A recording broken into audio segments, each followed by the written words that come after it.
Hashem, Chok l'Israël, Nishmat Avram, Shalom, Bavachel, la Maseret Sota, page 39a.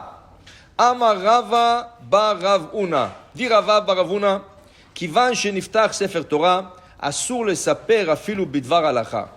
Quand on ouvre un Sefer Torah et on veut faire la prière, on ne peut pas parler. Ça veut dire qu'on veut lire le Sefer Torah, on ne peut pas parler. Ken?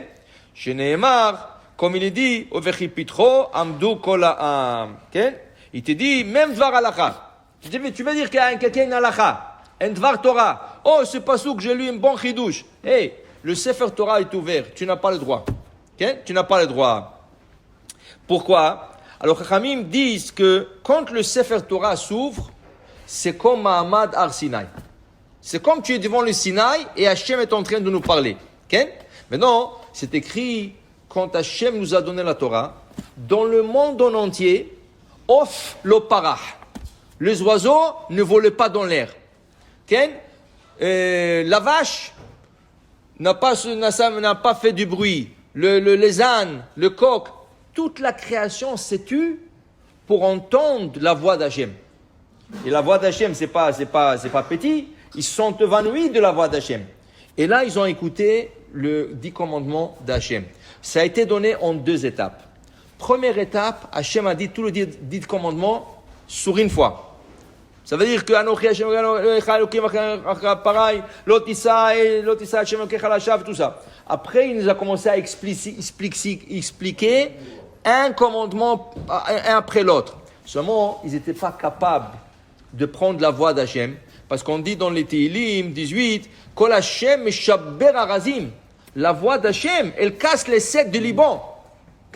C'était tellement fort, leur âme ne pouvait pas rester dans le corps, ils sont morts. Et il fallait les ressusciter. Deuxième commandement, ils sont morts, il fallait ressusciter. Là, ils ont dit à Moshe, non, on ne veut plus entendre, on veut que toi tu montes, tu montes la Torah et on nous écoute. C'est écrit que quand ils étaient devant le Sinaï, Vekol Ha'am, tout le peuple, Ro'im et Akolot, ils voyaient la voix d'Hachem. Rachid dit, comment c'est possible? Tu peux pas voir une voix, tu l'entends, tu la vois pas. Qu'est-ce que c'est? Ils ont vu le voix. C'était exceptionnel. Quand Hachem parlait, ils voyaient les paroles d'Hachem dans l'air. Ils pouvaient le voir. En plus de ça, tout le monde, la plupart étaient handicapés. Imagine-toi, ils travaillaient dans les briques. Quand une brique tombait sur un gars, il lui coupait la main, le pied, sur la tête. Ils étaient vraiment en mauvaise condition physique. Quand ils sont venus à Har Sinai, ils ont tous guéri. Hachem les a tous guéris. Alors tu comprends maintenant, ils disent comme ça, la Gemara nous dit, Kivan sheniftach Sefer Torah, une fois qu'on ouvre le Sefer Torah, asur le saper, afilu bidvar halacha. Il est interdit de faire même un dvar halacha. D'abord, c'est comme à Mahamad Har Sinai. Deuxièmement, si tu veux avoir la bracha qu'ils ont tous guéri, ça c'est la ségoula la plus propice. Les gens cherchent des ségoulottes pour guérir. Ils font ça, ils vont voir ce tzaddik, La plus grande ségoula pour guérir, quand le Sefer Torah est ouvert, tu suis et tu ne parles pas. Même si quelqu'un te parle, tu lui dis, laisse-moi, maintenant, moi j'écoute la Torah, c'est Hachem qui nous parle, tu ne peux pas parler. Alors il dit ici, c'est tellement important, quand le Sefer Torah est ouvert. Rabbi Zera, alors la Gemara dit, Uchepitro amdu kol ha'am. De ce verset que la Gemara nous emmène, Uchepitro amdu kol ha'am, il y a 2 sens le mot amdu kol ha'am. Moi c'est la hamod en hébreu, se mettre debout. Mais en hébreu aussi, la hamod, quand on dit la hamod d'homme, la hamod d'homme, ça veut dire c'est terre. La hamod veut dire aussi c'est terre. De là, ils sont sortis 2 enseignements différents.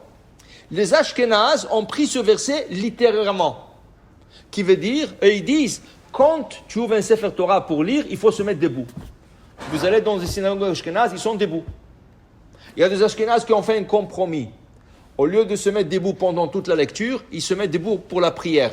Baruch Hashem vorach, Asher bachar banu mikol ha'amim, ils se mettent debout. Et quand le Hazan il commence à lire, il s'assoit. Mais il y a des Ashkénazes qui se mettent debout carrément pour la lecture de la Torah. Parce que le verset, il dit, Vechipitro, quand on a ouvert le Sefer, Amdou Kolam, il faut se mettre debout. Le côté séfarade, du côté séfarade, le Shulchan Aruch, il dit non. Tu n'as pas besoin de se mettre debout. Tu as besoin de te taire. La amod, c'est se taire. Dans ce cas, quand le Sefer Torah s'ouvre, tu te tais, mais tu t'assois.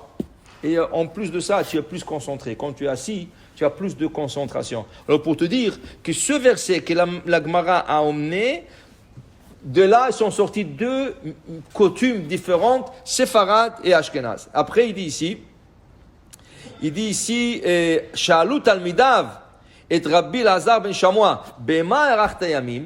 Les élèves de Rabbi Lazar ben Shamoua lui ont demandé, comment ça se fait que tu as eu, Baruch Hashem, une longue vie? Il dit, mais amar lahem miyamai, lo asiti bet knesset kapandria. Jamais je fais un raccourci de chemin par une synagogue. Ça veut dire que la synagogue, il a deux portes. Une qui donne sur une rue et l'autre porte qui donne sur une autre rue. Toi, tu as besoin d'aller sur l'autre rue. Maintenant, tu dis, tu vas faire tout le tour. Alors, tu dis quoi? Je vais rentrer à la synagogue, je vais raccourcir. Il dit, jamais je fais un raccourci de chemin par une synagogue. Okay? Et après ça, Velo passati al Rasham Kodesh. Je n'ai jamais piétiné sur le gens. Pourquoi? Parce qu'à l'époque du Talmud, il n'y avait pas de bancs, il n'y avait pas de chaises. Les gens étaient assis par terre. Et quand tu marchais pour arriver en avant, en arrière, inévitablement, tu piétinais sur quelqu'un, ou sur la main, sur la tête, tu tombais sur lui. Okay? Et dit, j'ai toujours fait attention de ne pas piétiner sur quelqu'un. Et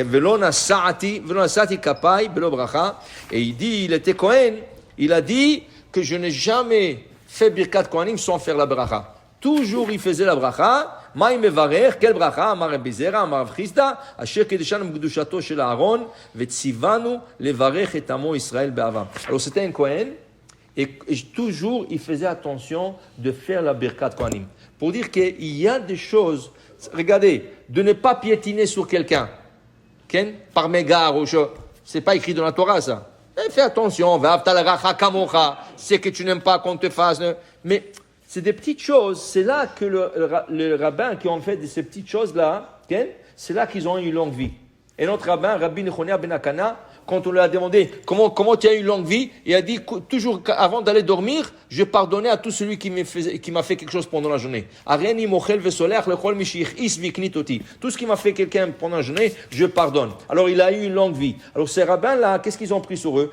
Le grand mitzvot, c'est normal, tu vas mettre les tefilin, tu vas faire le Shabbat, mais les petits mitzvot, c'est qu'on appelle derech eretz, c'est ça qui a permis à ce rabbin d'avoir une longue vie. Baruch Adonai le'olam, amen ve amen.